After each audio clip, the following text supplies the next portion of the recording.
The following is a presentation of the Belly Up Sports Media Network.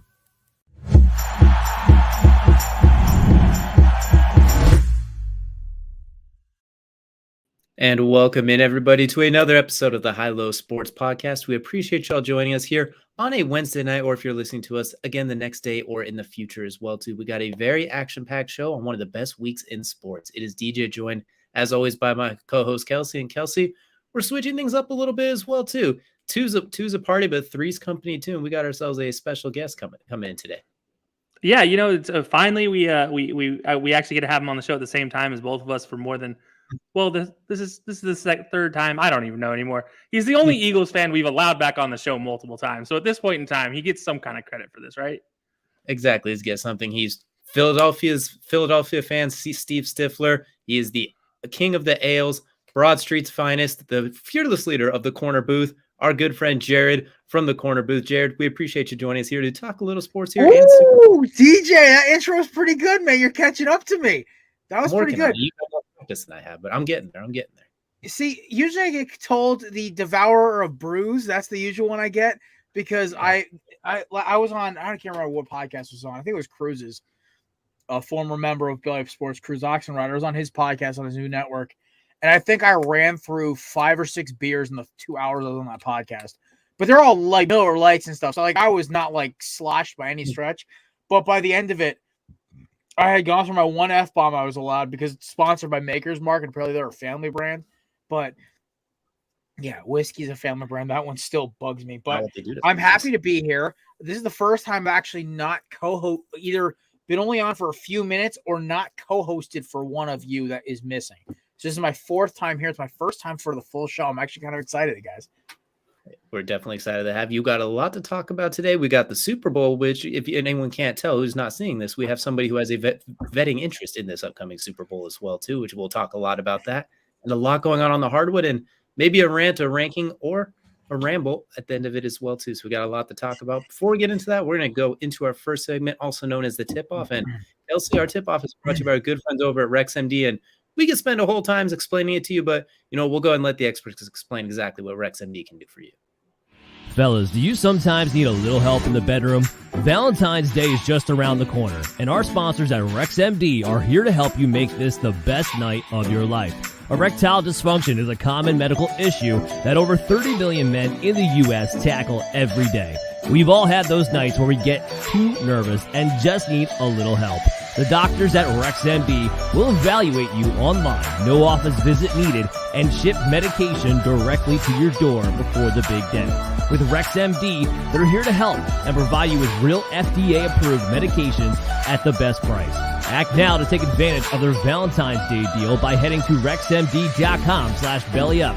Our exclusive deal will save you up to 90% off, where you'll pay as low as $2 per dose on generic Viagra instead of $90+ on Viagra. That's RexMD/bellyup for 90% off. Your partner will thank you. And of course, as we saw there, get yourself a nice little discount using code BellyUpSports. And for our opening segment, which is well brought to you by RexMD, we're going to take things to the heart and talk a little basketball. And before we get into Kyrie giving the shaft to another team, we're going to talk about nice. He got it as well too. We're going to talk to the king of the mountain as well too. We're going to go with LeBron James breaking the all-time scoring record, passing Kareem with 38 points, passing with 10 seconds left to go in the third quarter as well. And we're just going to go and go right out of the gate for it. What were your initial impressions? Jared, as the guest of honor, you can go ahead and go first. Well, everyone knows LeBron the most. Me and my former co-host Kevin drive the LeBron hatred bandwagon. It's the one thing me and Skip Bayless actually agree on. The thing is, I appreciate LeBron's talent. I used to love LeBron back when he was in Miami. My biggest issue with LeBron James, whether it's the whole stuff with his hypocrisy with the whole China thing, whatever. I'm not going to get into politics. It's not my show. My biggest issue is the whole LeBron's the GOAT thing. I am a devout Michael Jordan and Kobe Bryant follower. I idolize them from when I was a little kid. The only guy I hold above them is Kevin Garnett best because he played for my favorite team. When I look at LeBron, the media attention, the fact he's been the chosen one, it's great. Congratulations, you passed Kareem. It just took you 18 fucking seasons to do it. That's my problem. It's like, great. It took you for, it's like Drew Brees passing whoever the hell he passed for the passing yards record. He was playing football since I was in kindergarten. Great. I'm 3 years out of college and you beat the record. Good job, Drew. It's like it at a certain point, I appreciate LeBron all time. I think he's a top 5, top 3 player of all time. There's no question about that. The problem is I looked at this whole display thing today, showed all the trophies Jordan's won, all the trophies LeBron's won by age 38. Jordan's trophy case looked a lot nicer, a lot less finals losses, 2 3-peats. And listen, no disrespect. Listen, LeBron is one of the greatest athletes to ever walk this earth. Say what you will about his off-field personality, whatever. On the court, one of the best players of all time. Is he better than Jordan? No. Is he better than Kobe? Yeah, a little bit over. You know, he had better players around him. But his ability lended himself to getting better teammates, but also led to a longer career. So he's a better player. That's one of the very few times you'll hear me say that, because I obviously prefer Kobe for obvious reasons. But it's a good. Congrats to LeBron. He passed the greatest scorer in NBA history in Kareem, who I still think is a better player all time than LeBron is, because he did in less seasons. I don't know. I just, at this point, my axe to grind with LeBron is clear. It's a great achievement. Congratulations on probably being a first-round exit in the playoffs if you even make it for like the whatever season it is in LA. The only time you were ever relevant since you left Cleveland was the Mickey Mouse year. So yeah, good job, LeBron. Here's your gold star. What is it? What is it from SpongeBob? The good noodle star? Yeah, you get one of those. Good job. I'm gonna go ahead and say this little tidbit, because you keep complaining about LeBron doing it in 18 years. Kobe played 20 years, and then you take Kareem. He had a 19-year career as well. LeBron's sitting at season 18 doing all of this. Better players. Kobe definitely had the better players to ever play with in his career. No doubt about that one. There's no question in the world who had the better players. Pau Gasol, Karl Malone, Gary Payton, Shaq. Like, just Shaq alone is a Chris Bosh, Dwayne Wade. Okay, I'll give you Shaq. Chris Bosh, Dwayne Wade. Karl Malone was also basically in a retirement home when he played. Steve Nash, Dwight Howard, neither in retirement. Dwight Howard basically been bullied into submission. Lamar Odom at his peak. Okay, I'll give you that Fox one. at his peak. I mean, Harper at his peak. Like, take your pick here of great Lakers. I'm admitting LeBron's better. Well, I'm just picking points here. But I will say this about LeBron, and it's if you're gonna take anything away from him, probably the only thing you can take away from him is off the court. On the court, he's done everything right. He's been the only player in my career in my time watching that I could ever say made the right play every time. He didn't make the play. Like, did the ball go in the back of the net? Well, that's a different conversation. But did he make the right play every single time in crunch time? Yeah. Does he also have one of the highest crunch time career points? Yeah, only behind Kobe. Does he have the most points in playoff history? Yeah. Does he have, the most clutch time points of all time? Yes, by about 800 different points. So LeBron deserves, say what you will, but look, I've been a LeBron hater for a long time. I will say, LeBron, congratulations, because this is an incredible record. It's not easy to get there, as we've seen with plenty of players not even coming close to sniffing a top 10, even though they are great scorers at the time. Because it takes just more than just being a good scorer. It takes being actually a smart player too, actually understanding basketball, and I think that's what differentiates LeBron from a lot of different players. And say what you will about the greatness here. I'm not getting in that conversation of who's the GOAT between him and MJ, because that's just speculation at this point in time. You can't really compare the two. They're completely different players. So I'm gonna give LeBron his due. He is still number 2 in my book, but that's just because there's no other player that has done as much as him and MJ across the board. I mean, unless you want to say Bill Russell, in which case I'll tell you he put on so much white guys who couldn't jump over 6 inches. So, I watched Bill Russell hurdle somebody in college in the middle of the court. So, yeah. He was all-time great athlete at his time, but dude would have been a great athlete now. But it's he'd be a Jamario Moon now. Yeah, he'd be a Jamario Moon like Trevor Ariza, like in his younger years, just like bouncing over people. But Yeah. Hell, But no, LeBron. I mean, hey, you got to give the guy credit at this point. R.I.P. to Bill Russell. 18 years of success at this point. Absolutely. I kind of agree with you. The GOAT debate with him, it's always subjective as well, too. In my personal opinion, he might be the best player is just the ability to well-round and do everything. Greatest of all time, different conversation, because that's where you get into hardware and more eye test and that sort of thing, too. Like when you mention you compare hardware, it's like, damn, that one trophy case looks a little bit nicer a little bit. But when I see the ability to score the basketball, rebound, assist, 20-30, playing defense before the last 4 years, like Miami LeBron when he played defense and played in the post, absolutely unstoppable force of nature, shooting 40 from 3 and 80 from the free throw line. That was one of the best. That was the best player I've still ever seen, was 2013 Miami. So we won't get too far into the weeds on that, but I do think we're kind of on the same page. Great job, great record. But looking ahead, now that this part's behind you, you are the 13th seed in the West. We got to crank that up going now. You got to fix the rest. No, just go. Just go retire. It's okay. I mean, to be honest with you, I think he's just kind of keeping it afloat until his son gets in the league. I think at this point in time, it's not much longer. I mean, 2 seasons for Bronny and 4 seasons for. I really hope for the kid's sake he's actually as good as advertised. I think Bronny's going to be a great tool player. Like he's going to be a great hey, I can shoot and I can play D, and I think that's what he's going to be best at. I don't think he's going to be an all-time great. Well, it's going to be a better situation than Marcus Jordan ever had a chance. Oh my God, that poor kid was screwed from the get-go. Yeah, well, he also wanted to sell his dad's shoes instead of go to class. So I mean, there's that as well. Listen, the trophy room is one of the sickest sneaker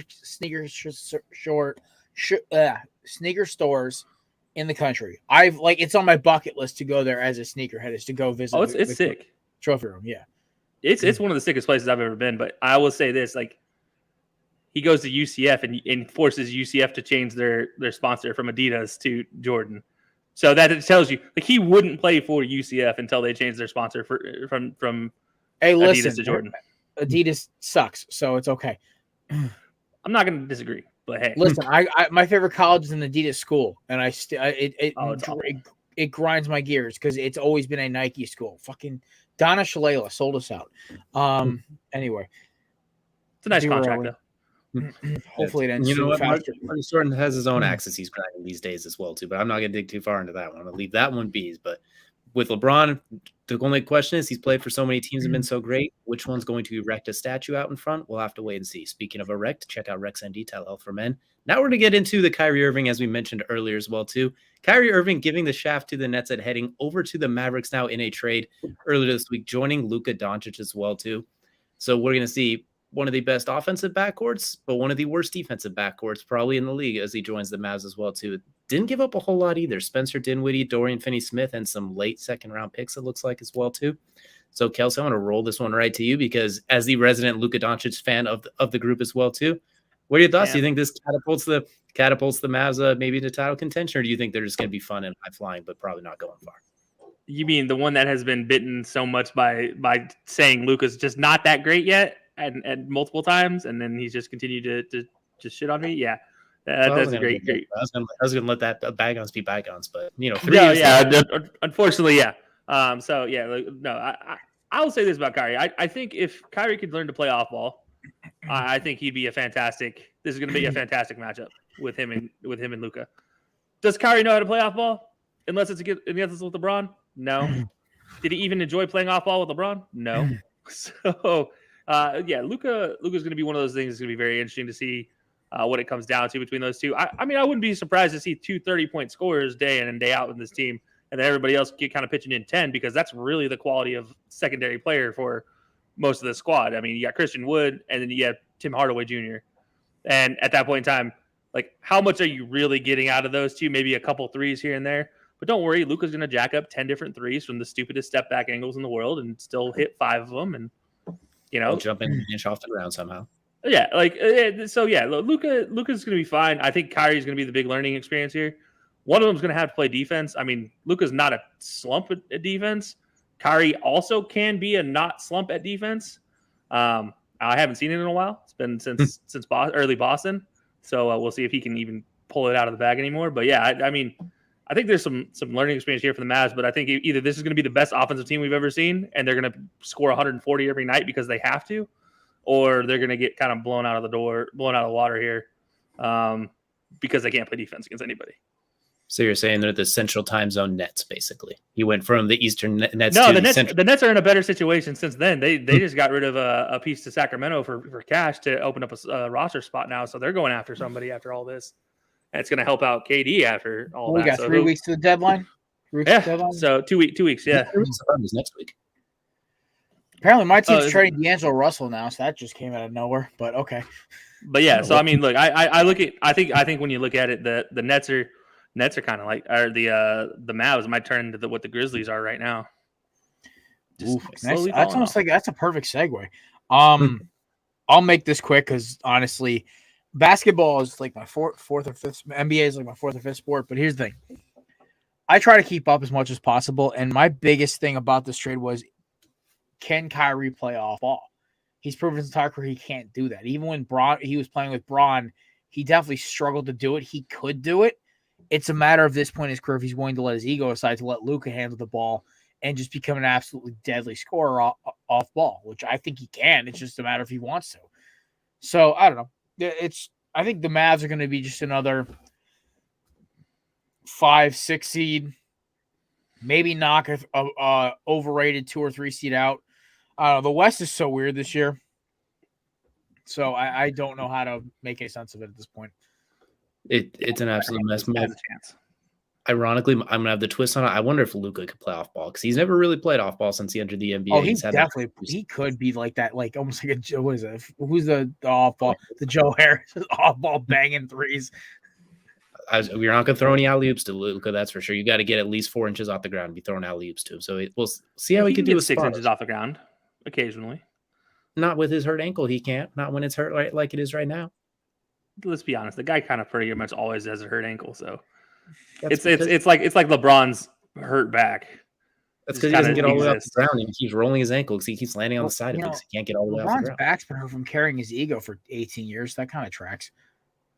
Speaking of ego, that's a great way to transition to our next one. Where the quick one we're going to make here is the Memphis Grizzlies. Since Ja Morant basically saying I'm not worried about the West. We got the West. Well, they've lost 8 in a row, basically, if I'm not mistaken. They've fallen from everybody's favorite to everybody's what the hell's going on, along with Ja Morant and some accusations coming out of Indiana as well, too, with some lasers. We won't get too far into those weeds. Jaren Jackson seems to be the only thing holding it together with his defense, while Dylan Brooks is fighting TV personalities on the sideline as well. Gentlemen, also the Grizzlies hairstyle too. That's a whole nother mess. But are the Grizzlies? Can they rally? Can they get back to it? Or are we about to see an extinction of the Bears? Well, it's as a fan of the last team they beat in the playoff series, the only two things I feared were Jaren Jackson's defense and Ja Morant's freakish scoring ability. I think Dylan Brooks is a wannabe Draymond Green with the stupidest hairstyle I've ever seen him. I listen, I get the braids, man. I do. It's a good hairstyle if you can rock it. What the hell? It looks like an antenna's on his fucking head. Either way, he looks like a clown to me when he's out here trying to fight TV personalities. Like, listen, if you are really getting into it with Shannon Sharp, who, by the way, looks like the Hulk when he's like in that fucking cardigan, right? He looks like an absolute unit. Why are you trying to start shit? I think the Grizzlies got so far ahead of themselves because they made so much noise in last year's playoffs. Whereas now they're starting to realize, oh my God, this is not a sprint, it's a marathon where we caught everyone by surprise. Now everyone knows who we are. Now we got a problem. And I think it's starting to come to light that like the Grizzlies, besides Ja, don't have an elite scorer, and their dirty, cheap defense that they roll with. Refs are starting to catch on to. I think the Grizzlies shtick is kind of wearing thin, and I think if they want to contend, they're going to have to make a move. I think they got to get rid of Dylan Brooks. I don't see he's almost. I still think he's more of a distraction than Ja's little laser pointer thing. The fact that they said, "Oh, that's got to be a gun." Dude, it literally could have been like one of the guys pointing a fucking flashlight at him with a laser in the middle of it. Like, you can buy all those at hardware store for $5-10, whatever it is, right? It doesn't always have to be attached to a rifle or submachine gun or something like that, right? Or a freaking pistol, doesn't matter. But this whole thing about a team that what are they in the West right now? Like 7th, 8th, second? Oh, they're still second. Okay, I haven't checked the standing in the month. Yeah. 33 wins right now, still second. Okay. So, you know what? I too take that. Like, listen, they're still doing it, but let's see how long this shtick lasts when they got to go in the playoffs and actually go to an opposing team's fan base. And I mean, it's against the freaking Pacers who haven't had a really good season in a very long time, or a noteworthy good season in a really long time. So it's all this needless publicity around a team who's trying to be like the gritty, the bull. Like I miss the Zebo Grizzlies, man. The Marcus Gasol Zebo Grizzlies, which they beat the hell out of you on the court, but there wasn't all this bullshit on the sidelines. I don't. To me, it's a little just like, yeah. I hated those Grizzlies because Tony Allen was such a little late Tony Allen. Early Tony Allen was a dude. Ever. Early Tony Allen was that dude. Late Tony Allen was he is Patrick Beverley. It was late Tony Allen. Mr. celebrates like he just won the Super Bowl after he wins a play-in game. Yeah, he beats the Kings for the first time ever, and no, it was the Clippers. It's sarcasm, but yeah, I'll say this about the Grizzlies. Look, when you have a guy named Santi Almeida giving you your fourth best point scoring out there, and you don't have a Steven Adams out there to impact anybody, you're losing a whole lot. Jaren Jackson's not going to be the guy that's going to hold down the defense in the middle of the court ever.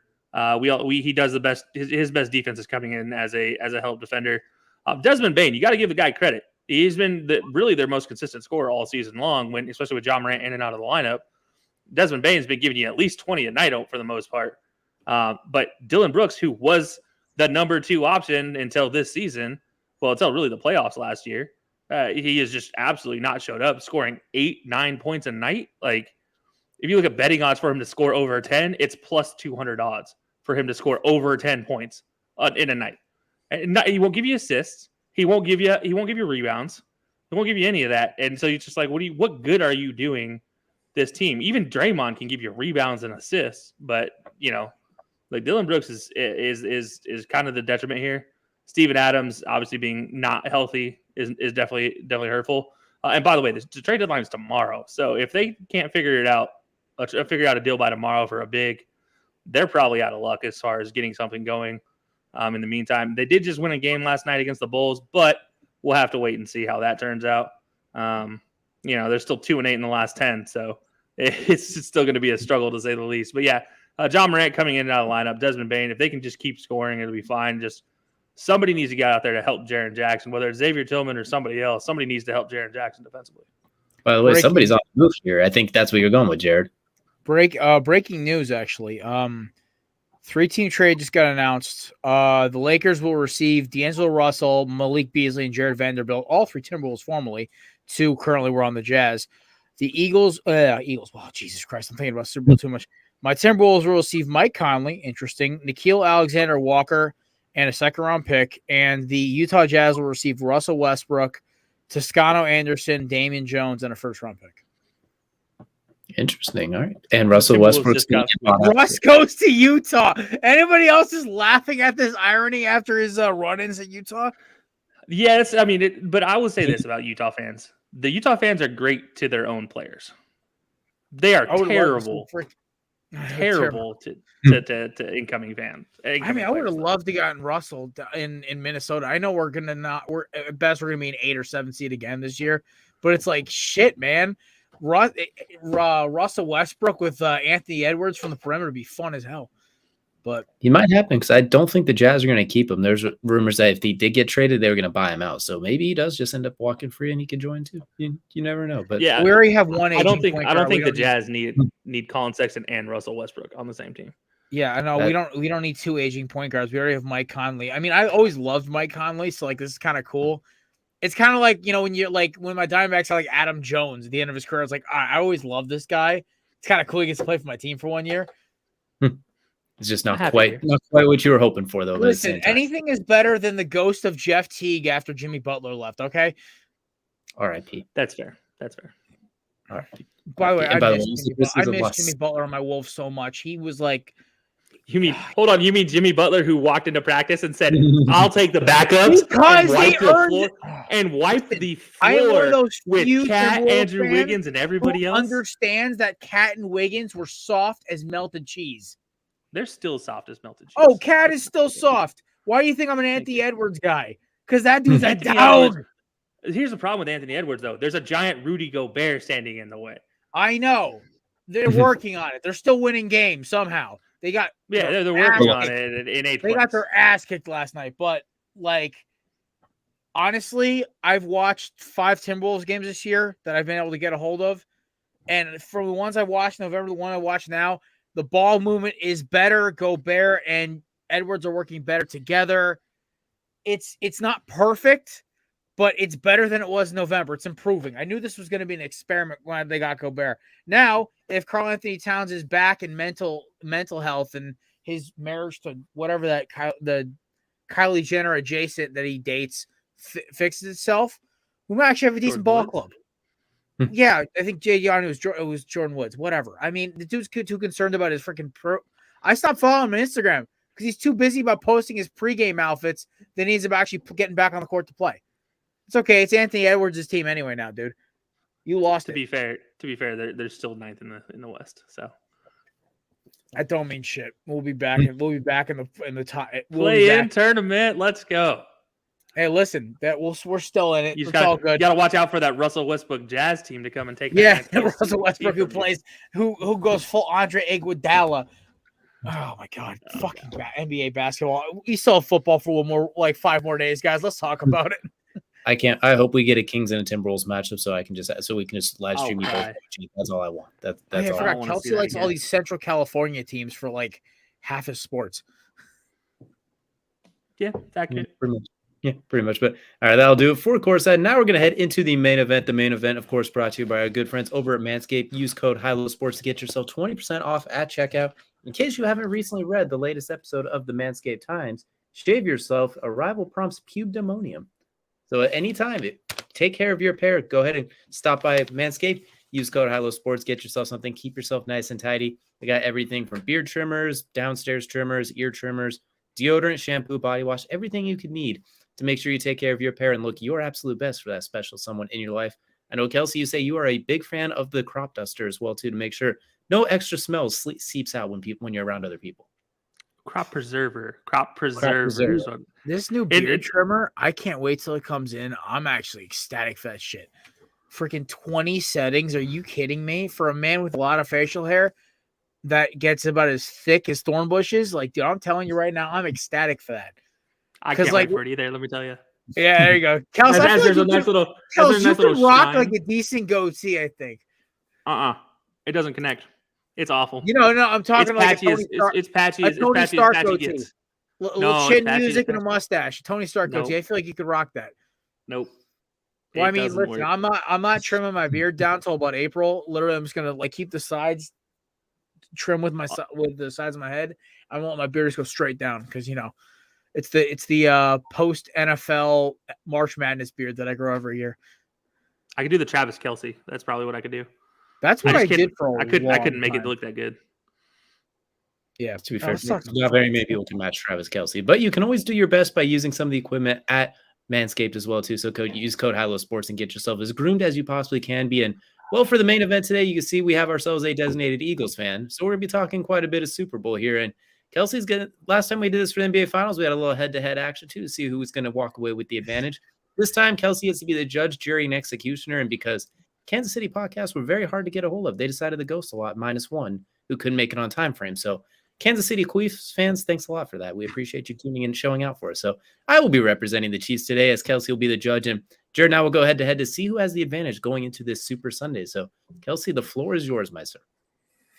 Wow. Yeah, that's talk about a heck of an intro, man. It's judge, jury, and executioner. That means I get to make fun of the Eagles as much as I want. Jared, you have to Roger Goodell out here? What the hell? Actually, you know what? That's going to be a $25,000 fine. So I'll take that in ones, pennies, and hundreds, please and thank you. I was going to make penny stock jokes, strip club jokes. You got to give you something here. You know what? I'm gonna give you it all. I'm gonna give you it all. Give you the opportunity for everything. But no, so we're gonna pick topics here. We're gonna pick a position group, and you guys are going to give me a reason why your team, as Jared has the Eagles, DJ with the Chiefs, why your team has the advantage in each position. And I'm gonna just, based off of how you give the argument, I'm gonna be pretty observant, pretty fair in this one. I'm not gonna completely hate on the Eagles just because I can. So I'm going to be as fair as possible here. And I really just couldn't imagine the ego of either one of you winning. So maybe I'm just going to make it a tie and nobody wins. Who knows? But all right, guys, we're going to get started. And we're going to go with the quarterback advantage for this one. And you know what? As the new guy, as the guest of the show, Jared, you get to take the opportunity to argue your point first. Okay, so I'm not going to ignore the fact that Patrick Mahomes may be one of the most talented quarterbacks of our generation, but there is an issue that is lingering thanks to some second-string interior pass rusher on the Jacksonville Jaguars. This man's got a bum ankle. I watched him limp after that run against the – listen, Mahomes earned a little respect from me that day. He annoys the hell out of me sometimes, but listen, that gutsy run to get the first down where he got knocked out of bounds, he was limping. Apparently, Andy Reid says he's doing okay, and that's great. I think if there's ever going to be a case for if the Eagles – listen, Jalen Hurts will never, I think, arm talent-wise catch up to Mahomes. But as a leader and a quarterback in the room and as a runner, that's where he takes the advantage, where he can actually make – because like that – we saw when the Eagles lost to the Saints and the Cowboys, the absence of Jalen Hurts in the huddle was so much more important than his actual playing. Now, when we watched Mahomes come out, Chad Henne walked down the field for 98 yards. Now, I am not by any stretch saying Chad Henne's even close to Patrick Mahomes. Patrick Mahomes may be one of the greatest quarterbacks I've ever watched in my life, talent-wise. But Jalen Hurts' advantage is his running ability, the fact that like guys like Chris Jones and I think Frank Clark's their edge rusher now. I can't remember. They rotate guys in Karlaftis. They have to respect that not every zone read's going to be a pull. He may hand it to Miles or Kenny Gainwell, or he may pull it himself or pull reading quick snap to A.J. Brown or Devontae Smith or Dallas Goedert.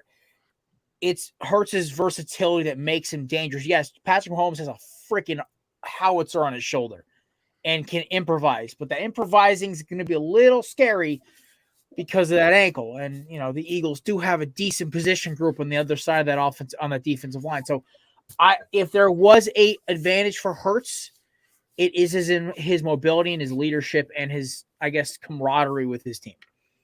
All right. So DJ, you heard what Jared had to say. What is your case for Patrick Mahomes? Keep mine quick and easy. We're going to go with the letters M, the letters V, and the letters P. And in case anyone can't see, that is MVP right there. As we have Patrick Mahomes, the leader for all-time yards in a season.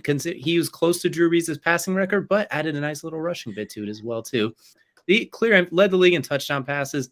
On a bum ankle, he threw for 300 yards on Cincinnati's defense, which just got done putting the clamps on Josh Allen about 7 days ago as well, too. He put up 300 on Jacksonville with half a leg.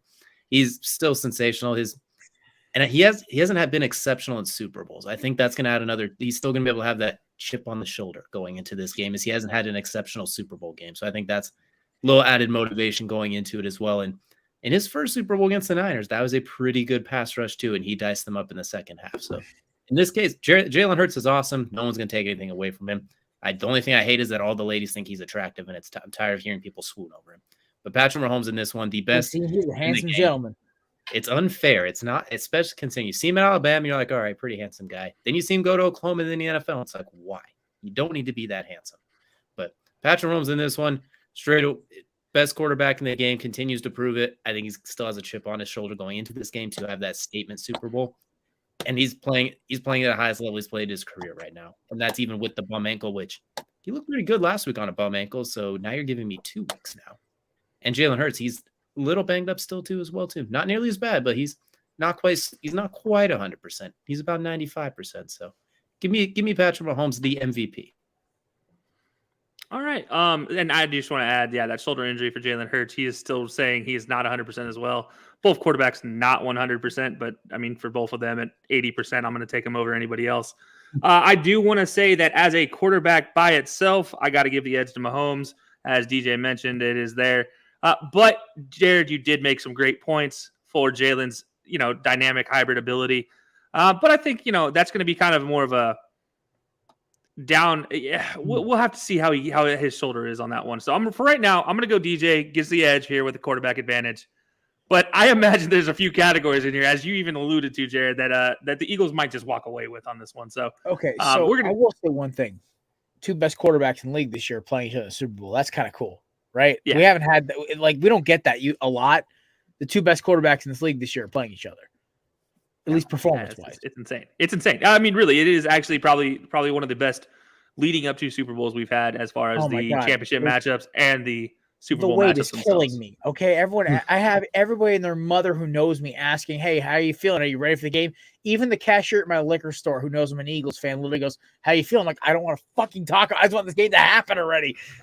This is so much longer. This is so much longer than 2017. I don't like 2017 flew by. This is like that's because you had Nick Foles and you're just like, I'm ready for this to be over. I don't care anymore. No, I think I was just ready for the suicide bombing that was this fucking game.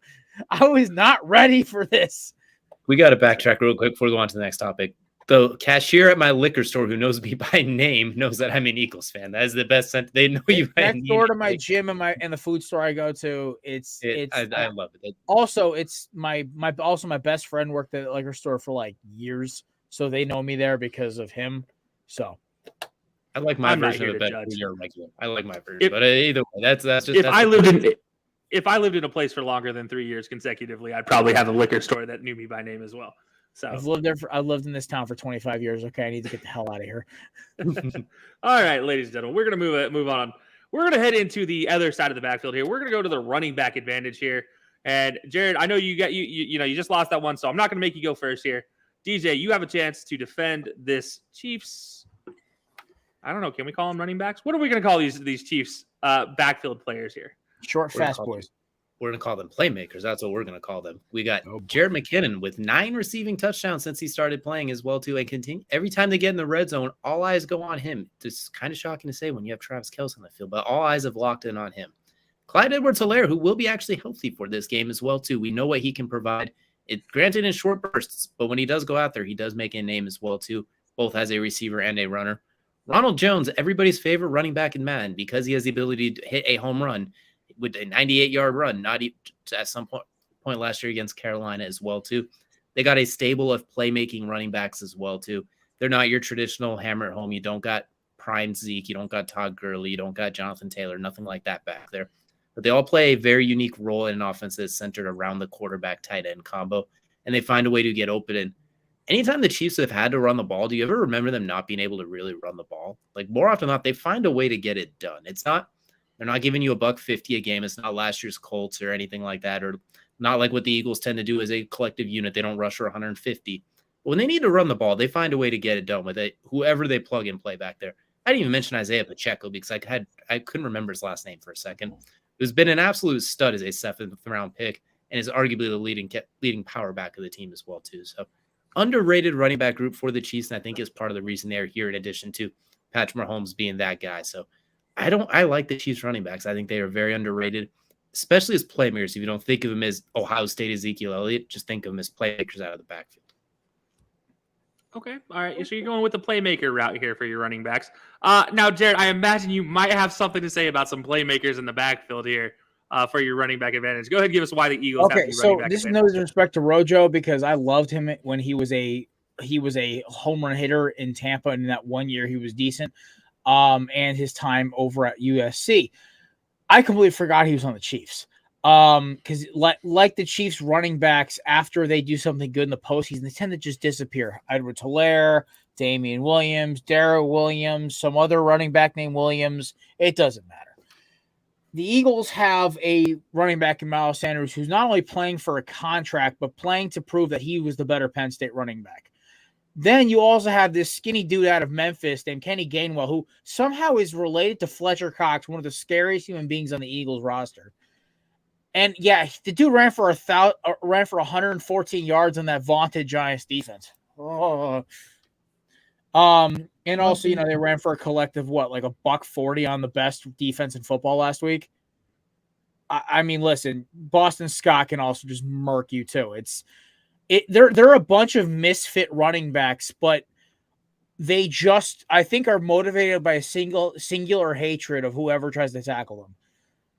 It's like this perfect combination of it's not like where like in New York you have your A+ back. Sanders is a B plus, 85 overall in Madden. He's going to get you 1,000 yards in the season running back.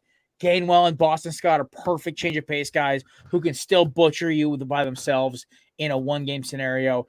And, I mean, I could throw out the home run here. Our quarterback can also bust you for 80 if he really wants to. That's the problem. It's the Eagles have so much. Oh, we also have this one guy named Trey Sermon, second-round pick, who we can put in when we need a real guy to punch in the 4 yards. It's, you know, we're on teams. The stable, baby. Listen, Lil Nas X, move over. Nick's got horses in the back. These guys are ready to roll. Best run attack in football. And you know what? That's exactly right. Look, Jared, it gets the point on this one because this is the best running game in football this year. And this is down to a running back advantage. I gave quarterback advantage to a actual quarterback. Got to give running back advantage to an actual run game, and not whatever jerry-rigged system that Andy Reid wants to throw out. Andy makes it work. I just don't know if it's going to happen. It's fascinating. It's fascinating how he can turn Jerick McKinnon into a 9-touchdown back, all within receiving, all receiving for the most part. I mean, it's impressive to see that, but it's also more impressive to see Kenneth Gainwell and Boston Scott scoring touchdowns in the most random, important moments for the Eagles, in my opinion. And look, you saw Miles Sanders out here just chugging away. Like, he'll just nickel and dime you for 80 yards before you know it. 100 yards. Carries, so. Like, no big deal. 100 yards. So, yeah, obviously running back advantage here. I'm going to give it to Jared because that running back group, I'm not even including Jalen Hurts in this. And if you do want to include Jalen Hurts into a run game type of advantage, this is head over heels. It goes to the Eagles. But to keep it close, I'm leaving him out. But it's still probably not that. Well, I get points for the Travis Kelce QB sneaks in as well too. If we're incorporating everybody, then we get to the Blake Bulldozer and the Travis Kelce. Hey, listen, if we're including everybody, I want my end arounds to Quez Watkins. Okay. So we're speaking of Quez Watkins and Travis Kelce, the aforementioned Travis Kelce. We're gonna go with the advantage at pass catcher. Now, this is not receiver. This is not just tight end. This is not just running back because they are all pass catchers here. So the whole arsenal of pass catchers available to a team is what we're going with for the advantage here. Now, don't go crazy and throw out Jerry Sneed can be out here scoring a touchdown. No, that doesn't count. We all know it's possible, but I don't like it anyways. We're not counting guys, that. I'm going to call the ghost of Greg Ward, our practice squad receiver. Yeah, that doesn't count. Okay, so we got actual guys on the roster that are actually going to be a receiver or tight end or possible running back here for a pass catcher. And Jared, since you won the last one and you went second last time, you get to go first here on why the Eagles have the advantage.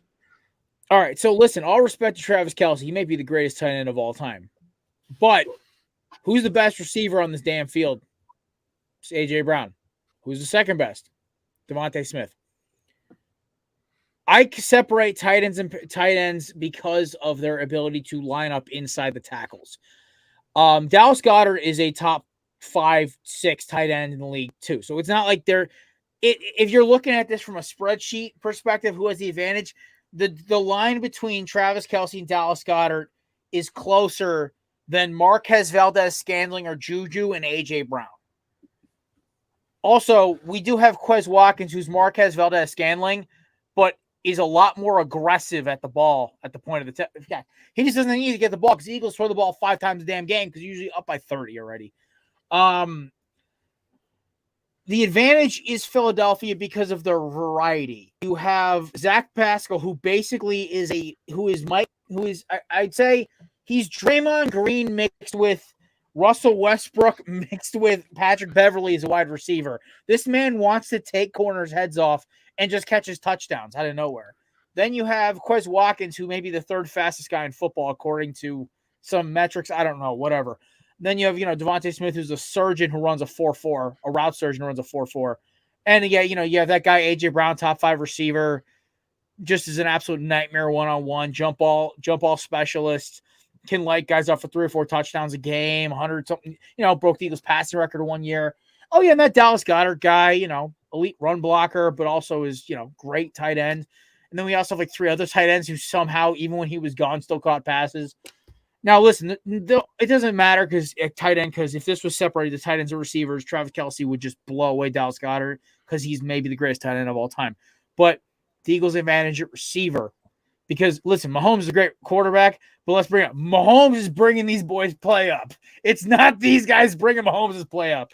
Because Marquez Valdez-Scantling goes to the freaking Texans. He's out of the league in 2 years. So I'm not picking on him. It's just name's fun to say. So it's Philadelphia. AJ Brown, Devontae Smith. There you go. All right, so DJ, you hear his argument. He's obviously going with the case that receivers mean way more in this case than anything else. Never said that. I just said and having a close tight end battle, even though one is a few 800 yards ahead of the other in receiving yards. He missed half the season. Just saying, and he's still a top 5 overall tight end in the league. Yes. He's still 800 yards behind the other receiver. That matters, though. So DJ, I need to hear why the Chiefs have the pass catcher advantage here in this one. Let's see if you can make a case for Travis Kelce and squad. I will make the case that the gap between Travis Kelce and every other tight end in the game is bigger than any of the receiver gaps you will find in this game as well, too, because he has been that dominant. But we'll look at the numbers for this one as well, too, when we compare them. We're going past catchers. So obviously A.J. Brown, Devontae Smith from just the receiver position. Those two outduel everybody on Kansas City from the receiver position. After that, you can get wishy-washy. Sky Moore, Quez Watkins, Mecole Hardman's outside doesn't work, Kadarius Toney. You can mix and match them. They can kind of be a wash after that. But when you combine pass catchers overall, the two leading pass catchers for the Chiefs for receiving touchdowns, Travis Kelce, Jared McKinnon, combined for 21 touchdowns. A.J. Brown and Devontae Smith at the two leading pass catching touchdowns for the Eagles, combined for 18. So you get a lot more touchdowns from those as well, too. One-on-one, if we're playing Island 7-on-7, A.J. Brown and Devontae Smith are going to win it compared to Juju and Marquez Valdez-Scantling, and even more so now that Mecole Hardman's hurt. Yet again, after roughly 7.5 minutes of him and Kadarius Toney playing together before they both got hurt. So if you can get somewhat of a little bit of health from the receiving core, I think it's really close. Kadarius Toney can be a weapon if he can stay healthy once again. My concern with them is health, but when it comes to touchdowns as pass catchers, the Chiefs are just deep across the board. They don't have an ace in the hole. They don't have the dynamic duo of LeBron and AD at the top like Devontae and AJ Brown. But they go 12 deep that they can actually play. They're the Warriors' strength in numbers before Kevin Durant. And then Steph Curry just happens to be Travis Kelce in this case. So Chiefs pass catchers, very underrated. And Travis Kelce, arguably the best tight end of all time and arguably still the best receiving threat in the NFL. You can make a case for as well. Who in 17 career playoff games has 15 playoff touchdowns, if I'm not mistaken, is number 2. So big game Travis at this point. And when the lights get brightest, Travis gets loudest, drunkest, and most productive. I mean, I hope he doesn't get drunk for the actual game, though. No, he's Yeah, not. that's That's not- the that's not- point. that's not- You saw him after the AFC Championship game. Those We're trying not to ruin the Kelce Bowl, okay? Like we can't have either one of the Kelce brothers. Like God sends to mankind, 2 of the greatest humans ever to play football. 3 of the greatest humans to ever play football. Mama Thank you. Kelce gets it too. We know. I am a part of this. Damn it. I don't care. I am putting myself in this conversation. I'm a part of this. I am a part of this family for one night and one night only. Oh my God. Let's move on. Okay, so pass catchers, I'm going to give the actual credit here to DJ because he went a little more in depth into the stats here. Because if you look at the stats, the actual pass catchers for Kansas City did more this season to score points than the pass catchers for Philadelphia. If I include blocking and all the other things that Philadelphia's receivers do, like A.J. Brown and Devontae Smith, I would give you that credit, and Dallas Goedert.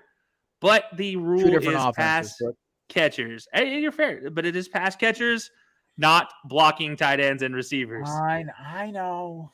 So, by the way, speaking of blockers, though, and Jason Kelce. Almost 1,000 yards. Yeah, and Jason Kelce. Juju just said that the best Philly cheesesteaks aren't in Philadelphia.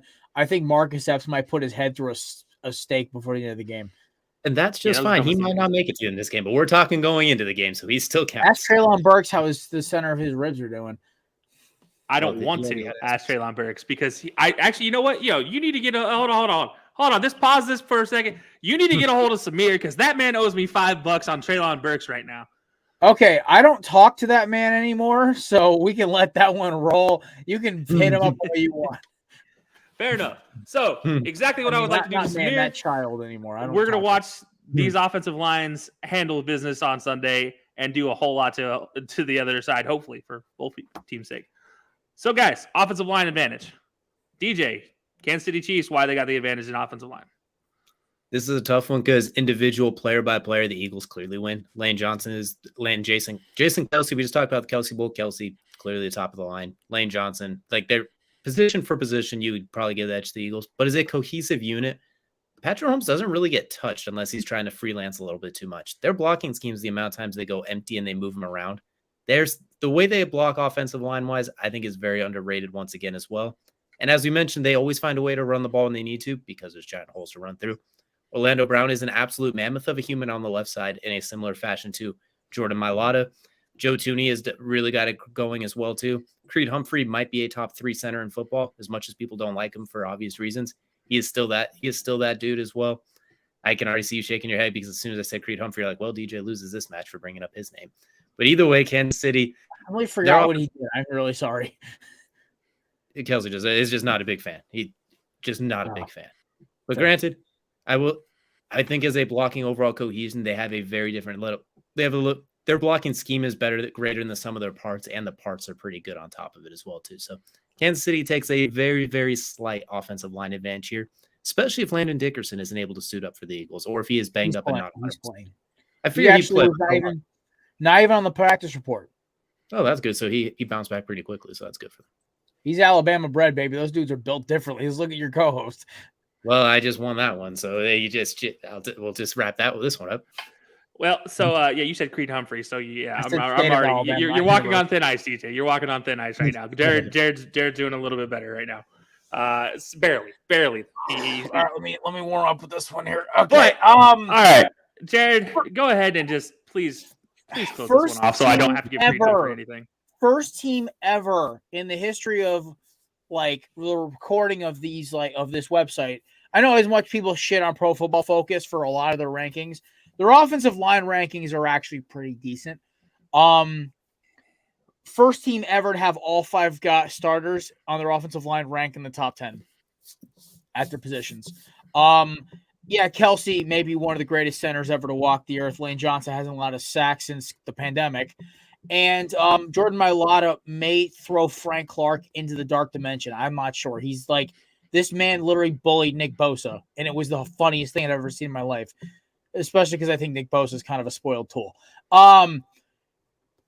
Then there's also our guards. Isaac Seumalo has been one of the best guards in football statistically since he replaced Steven Wisniewski in 2018, who went and won a Super Bowl with the Chiefs 2 years later. Technically, guys, this might be the Wisniewski Bowl. He's won a Super Bowl with both teams. And also Landon Dickerson is a 6'6" guard who can do cartwheels in his promo videos. And also did finish top 10 also in blocking and blocking efficiency and bounced back from I think it was elbow and ankle injury. Like it was nothing. I don't know. The Eagles offensive line is like, I'm going to quote Aaron Rodgers.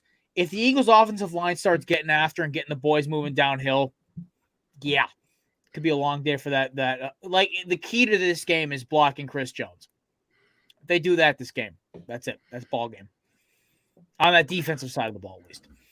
That's fair. I was going to give this one to the Eagles without either one of you arguing because I'm sorry, there's no comparison between the two this season. The Eagles are far and above a better offensive line all around. And if you need any point to be proven in that, just look at Patrick Mahomes' ankle because of what a Jaguar did. And Jalen Hurts hurt his shoulder when he was scrambling 5 yards. Jalen Hurts is a freak athlete. That's an X factor. That's the biggest reason why. I mean, look, this offensive line has set records for just pure abuse of human beings, and so I got to give credit where credit's due. The Chiefs still a top 5 offensive line. I'm not taking anything away from their abilities. Yeah, definitely. But when it comes down to it, when I watch Jason Kelsey run 62 yards on a screen to the running back and clear the way the whole way. I'm giving that offensive line credit where credit is due. And that does hurt me to say, but the Eagles do get this one. So Jared gets the point here, and you guys are still tied now 2 apiece. As we head to the defensive side of the ball, it is now time for the defensive front 7 here. And well, this one's going to be very interesting to say the least. Jared, you're going to go ahead and kick us off with this one. 70. That is the amount of sacks the Eagles have tallied since week 1. Hassan Reddick, who should be the defensive player of the year because this man has basically ended team seasons. Just ask Brock Purdy's elbow. Probably one of the best bargain bin free agents in the last 5 years. Hy Roseman's the genius. Also Fletcher Cox 11 sacks, Josh Sweat 11 sacks, Javon Hargrave 11 sacks. No, Cox had 8. Sorry, Brandon Graham 11 sacks.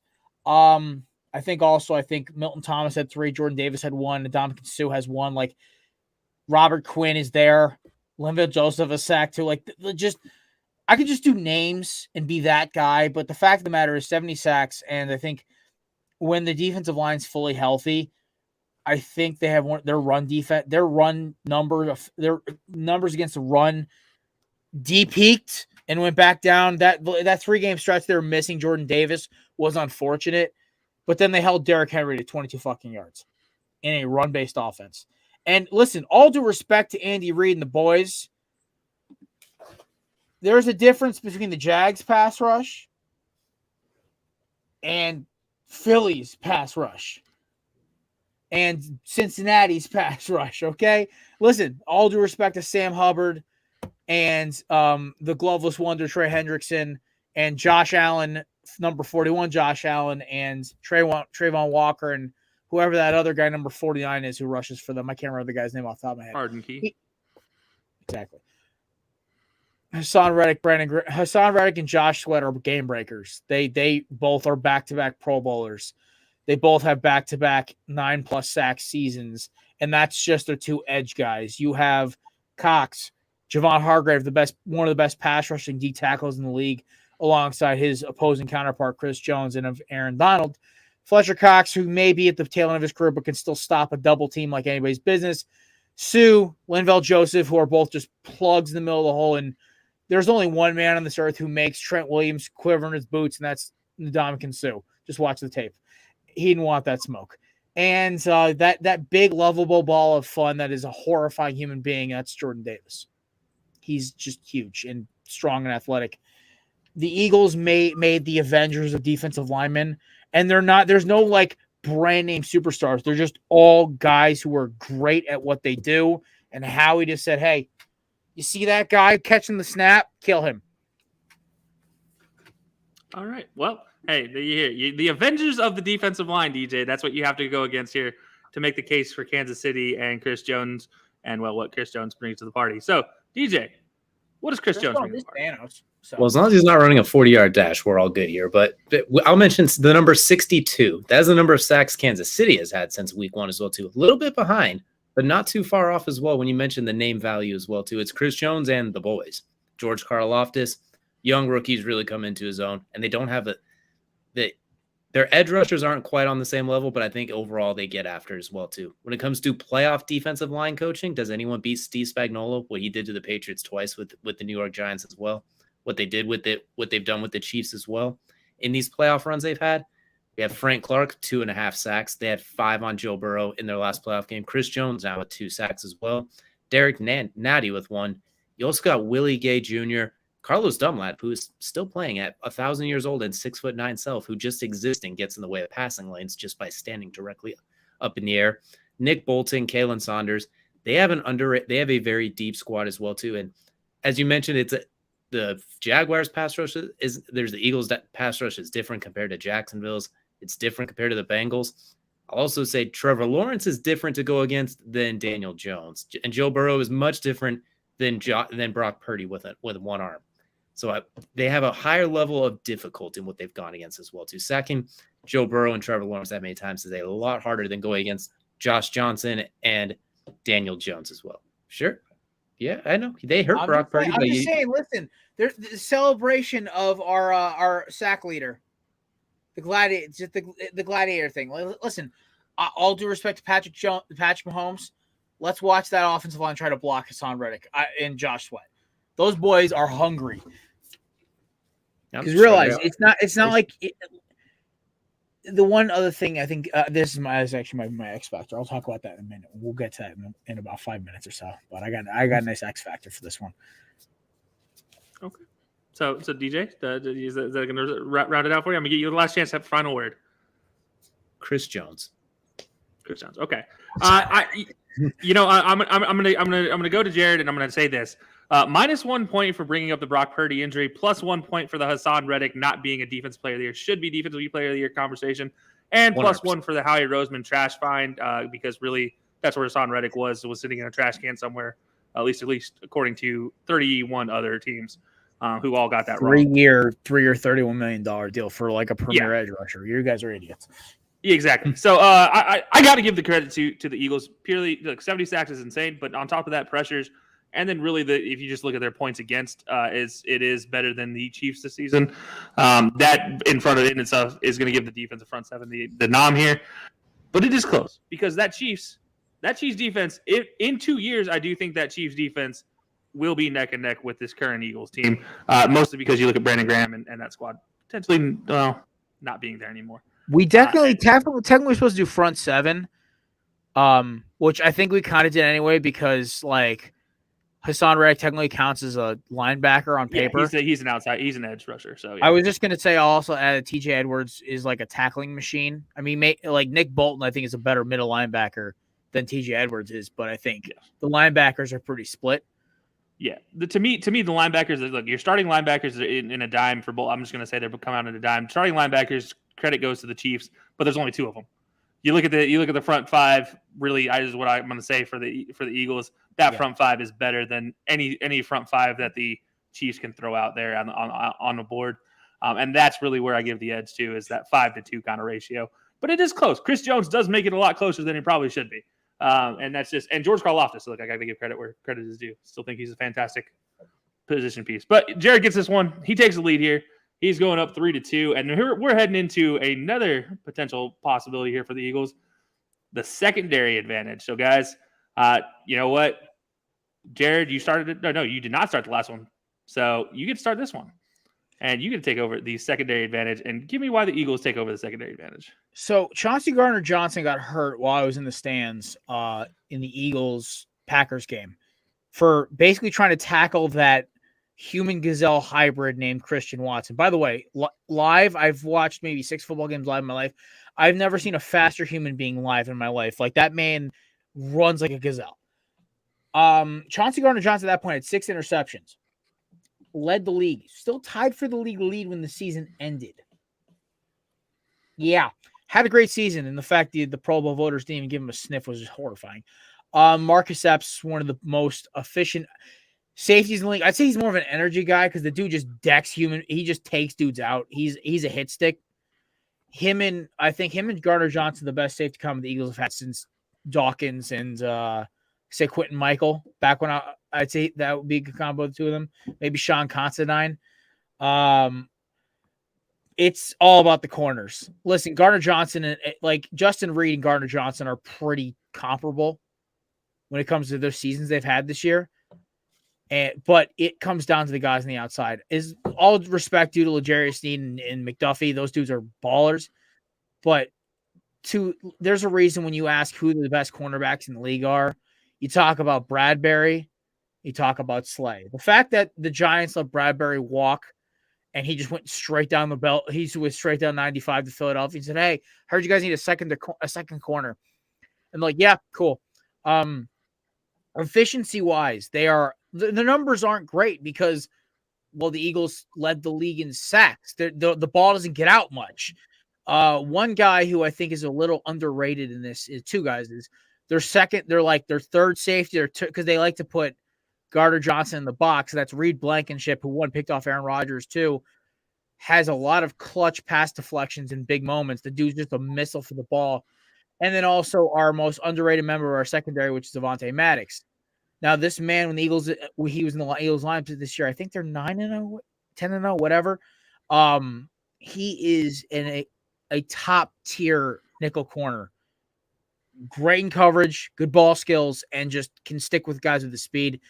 The Eagles don't really have a weakness in their secondary as long as they stick to their assignments. Their biggest issue this year has been getting a little overly aggressive. You know, CJ Gardner-Johnson drifting to the center of field with Slay thinks he has coverage, or vice versa with Bradbury. They can get a little behind themselves. So I think as long as they play their assignments, they're the superior secondary talent-wise. They can just cover. They've got the boys. All right. I just want to disprove one thing. Avonte Maddox in the lineup, 8-1 are the Eagles. Saints game, right? Cowboys on Christmas Eve. Fuck! I forgot he played Christmas Eve. I was a little hammered for that game. I thought it was 8-0. It's all Yeah, good. no, fair enough. But to your point, you also mentioned Chris Gardner-Johnson or whatever Chauncey. Gardner-Johnson. He doesn't matter. He's the guy that gets punched in the face by everybody, and that's all that you need to know. Why he didn't get a Pro Bowl nomination? Because only everybody cares about is he gets punched in the face by everybody. Because he's That's a the superior thing. shit talker. He's a menace. No, that gets a big -1 in my book. So Chauncey Gardner-Johnson with a -1 here for you. But I got to get, the Avonte Maddox stat. I do appreciate the deep dive in the stats there. But DJ, why do the Kansas City Chiefs have the best secondary?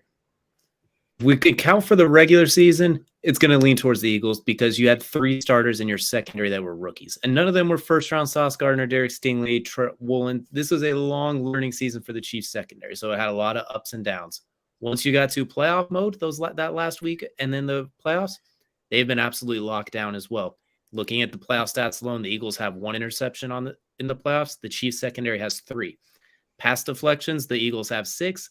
The Chiefs have 12. And this is all just from secondary, too. We're not including like the defensive line bat downs or anything like that as well.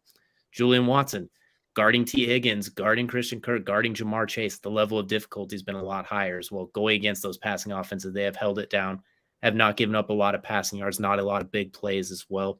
And they don't have the same pass rush going with them, so they have to hold up in coverage. As we learned in just our last segment, the defensive front 7 advantage goes to the Eagles, so they have to hold up in coverage longer. They have more interceptions, more pass deflections. Jalen Watson alone has 4 pass deflections. Trent McDuffie has 3. These are young rookies who took a long time to get used to basically get used to the NFL, for lack of better terms. And the Chiefs led the NFL in pre-snap motion on defense as far as showing one look, moving to another one. A lot of those safeties, Juan Thornhill and Justin Reed, have to be on their P's and Q's.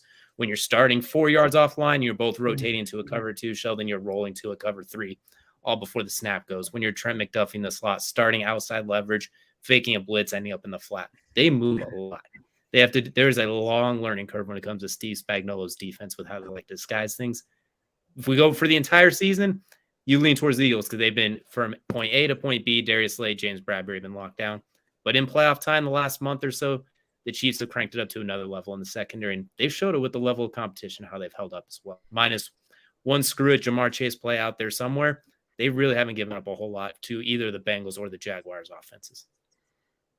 Okay, fair enough. I appreciate both of you guys' takes on these because it is a tougher battle between these two because you do have to dive into the depth for the Kansas City Chiefs here because you left out one rookie as well in Joshua Williams.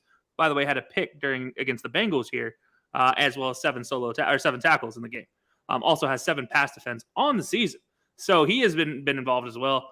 I do want to say that, if you just look at the primary 2, I'm just going to go straight up and you look at Bradbury and Darius Slay. Obviously, the Eagles have that in the primary 2 corner slots. But I got to look at that deep safety situation. Juan Thornhill and Justin Reed, to me, are 2 better safeties than Gardner-Johnson and Marcus Epps, especially when Gardner-Johnson obviously is not going to be playing down the stretch. It might be playing in the Super Bowl, but he's not going to be at 100%. You're looking at now a white torpedo. And if anybody knows anything about white torpedoes at safety, it is me. And I know how disappointing they can be. Exactly. Do not ever slander the legend of Reed Blankenship with that knucklehead from Dallas. It's happened, and it happened just now. And that's why I'm going to give the slight nod here to Kansas City just for the depth and experience in this season. Because they had to dive deep down, and yet they got better as they dove deep down. Okay. Trent McDuffie. I mean, I think it's hard. Trent McDuffie, he's a dog like that. He's a top 10 corner this year, I'd say. Oh, his film this year, by the way. If you guys want to watch a treat, if you like watching secondary film, Trent McDuffie's a treat. This dude's technique is phenomenal. So if I wanted to go off of stats, the Eagles are an easy pick. Obviously, they have the stats on their side, but it's more the eye effect and the depth and what's going to come into the Super Bowl, which is that depth that we worry about. Because if you're facing off against the Eagles, you have to be prepared for anybody to do anything. And that's the one thing this Chiefs secondary is prepared. Whereas if you look at the depth for the Eagles on the other side, if Kansas City comes out 5 wide and they're all going to be 5 receivers, well, a Travis Kelce and 4 receivers, they don't have enough depth and experience to match up with that evenly. So that's where my edge here goes to the Chiefs. Because that might be something Andy Reid does because he is just a mad genius like that. But that's going to even it out. 3 apiece. And that's going to take us to our deciding one. That's the X Factor. Give me your guys' X Factor for Sunday. Who's going to be the guy that makes the difference? And obviously, why? So, DJ, I let Jared start out the last one. I actually let him start out 2 in a row. So you're going to take this one for me. And you're going to start out with why do the Chiefs? Who's the Chiefs X factor, and why is he going to be the one that makes the difference?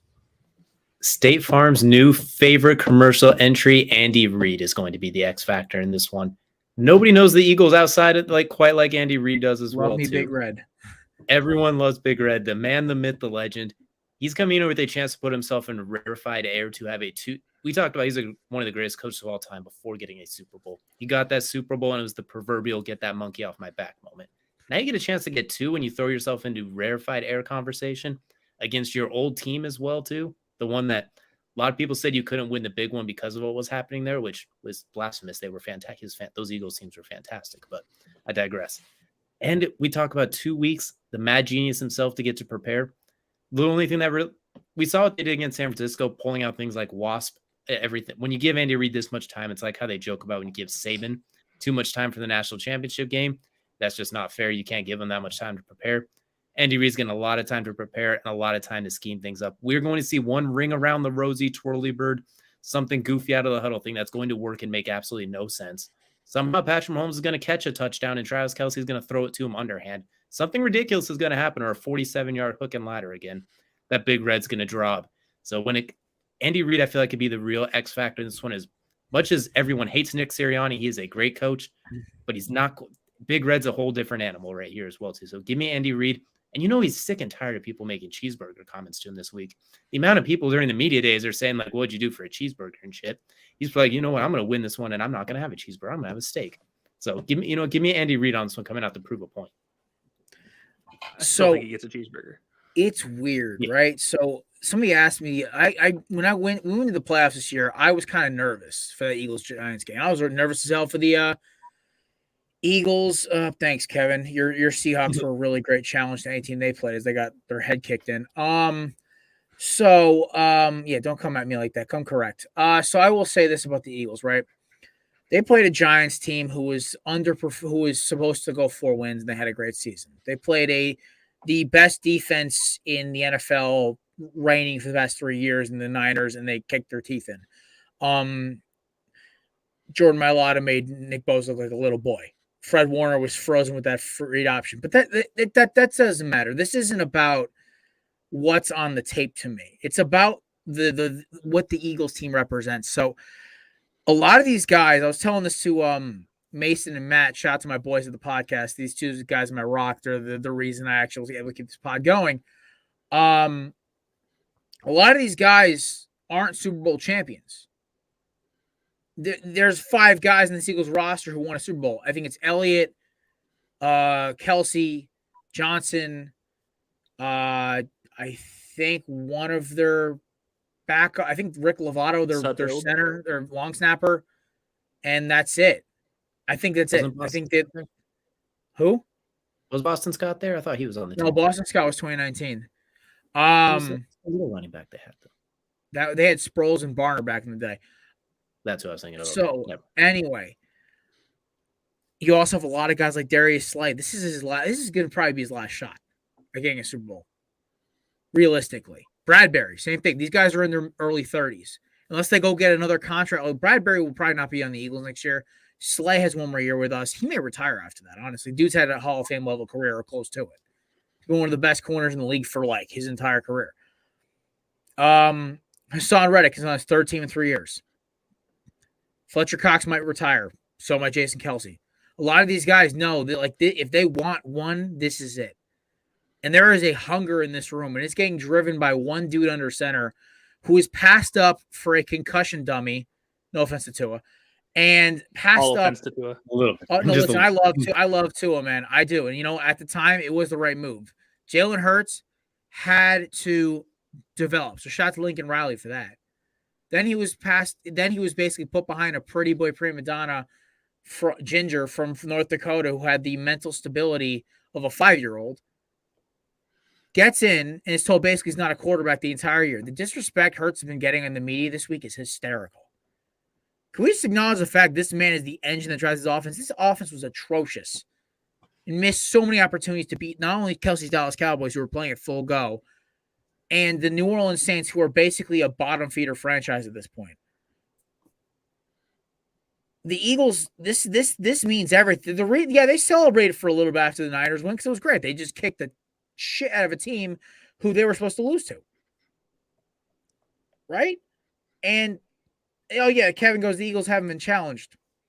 Or maybe they're just doing what they're supposed to do. There's another side to that coin, man. Like, they handled their business. Was it ugly? Was it not perfect? Yeah. Well, Hurts didn't need to throw for 300 yards because the game was basically over by halftime in both games because the defense, the offensive line, and Jalen handled their business. So the Chiefs are the most challenging team the Eagles have played all year, but this was the goal of the entire season. It wasn't to make the playoffs. It wasn't to make the divisional round. It wasn't to fucking get the number one seed. We parsed the number one seed. It wasn't to get to the title game. It was to win the whole fucking thing. So to Philadelphia, this is everything to them. If they lose this, it's going to be a great season for Eagles fans because we did have a great season. But to the players like Jalen Hurts, Lane Johnson, Jason Kelsey, AJ Brown, these guys didn't come to Phil. These guys didn't stay or come to Philadelphia or become leaders in this team to lose to Patrick Mahomes. So it's the fact that the Eagles want this so bad. You can see it the way they play. This Giants team came in thinking they were going to upset Philadelphia, and the Eagles were like, son, please. That game was over within 5 minutes.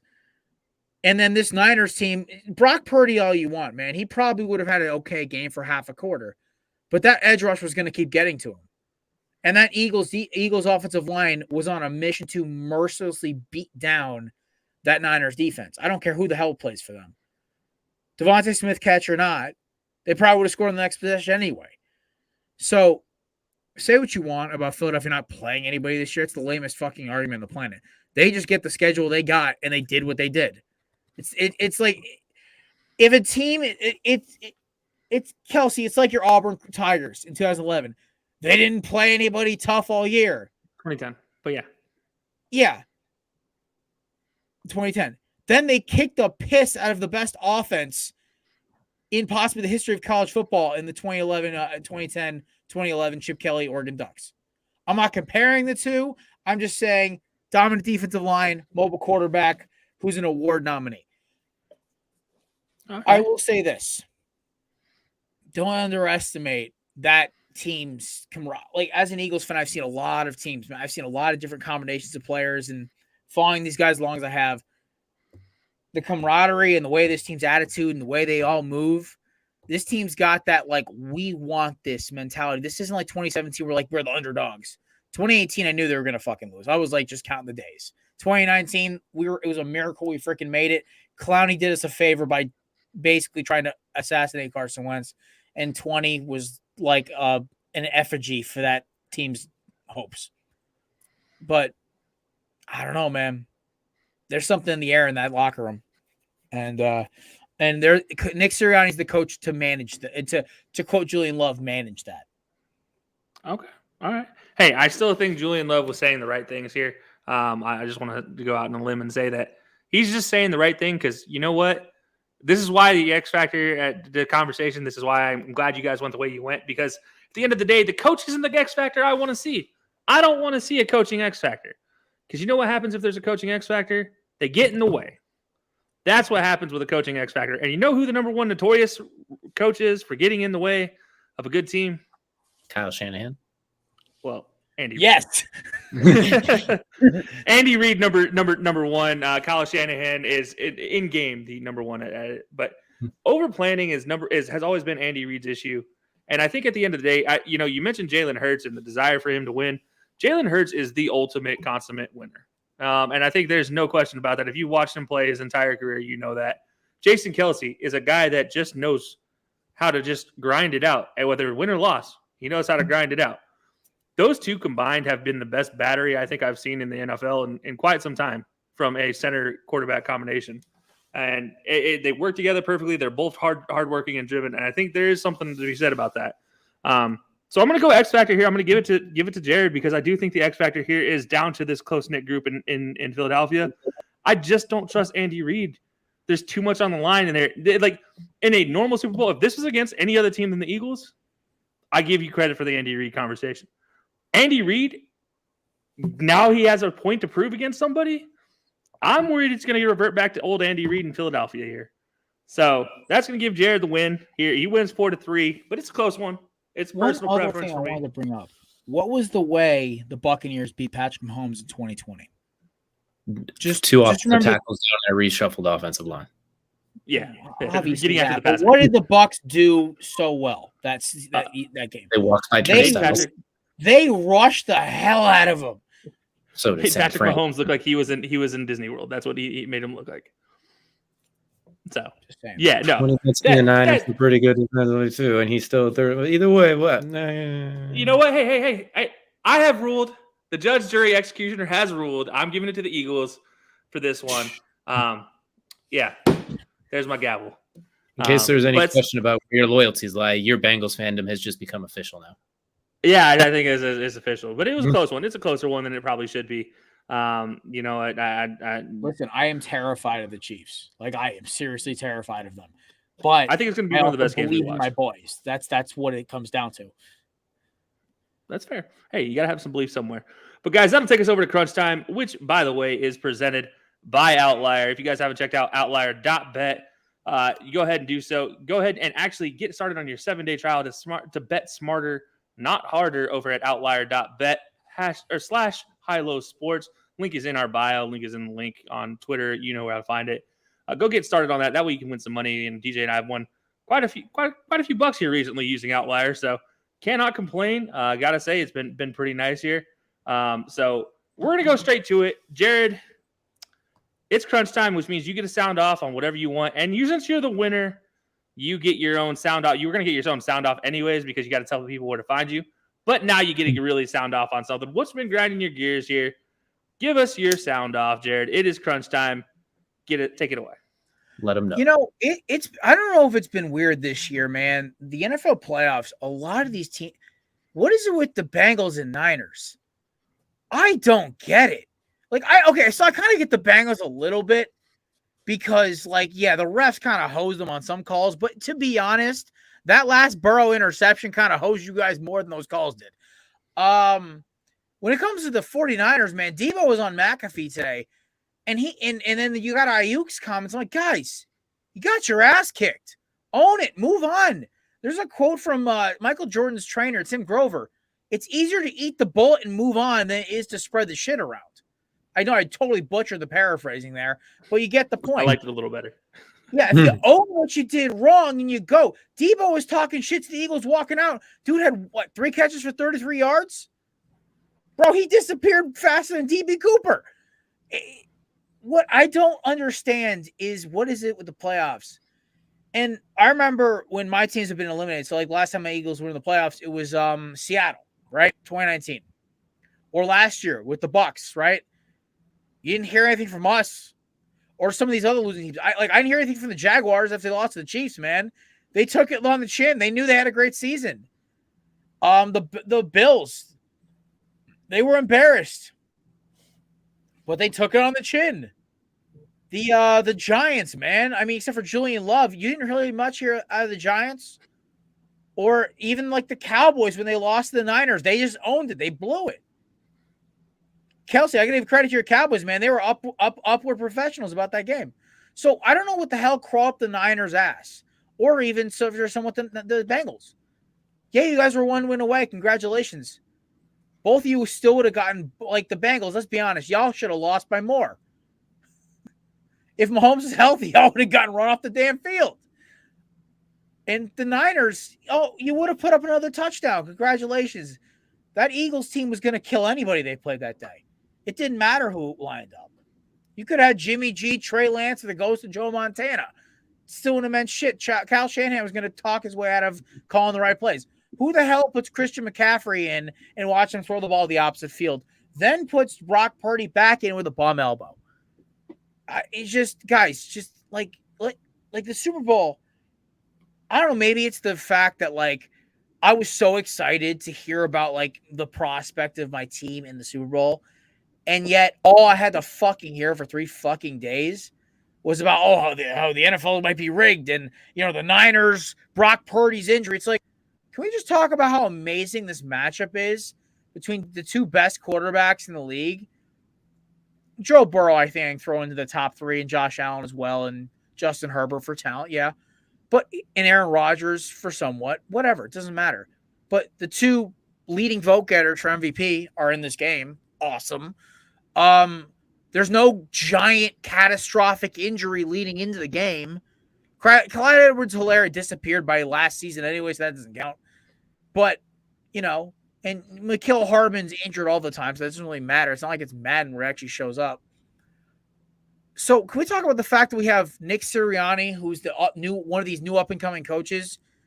Can we talk about how Big Red, one of the greatest coaches of all times in this game? We have two of the best interior pass rushers of all time in Chris Jones, Fletcher Cox. We have great edge rushers in Frank Clark and Hassan Reddick, who are both, along with Chris Jones, Defensive Player of the Year candidates, or should be at least.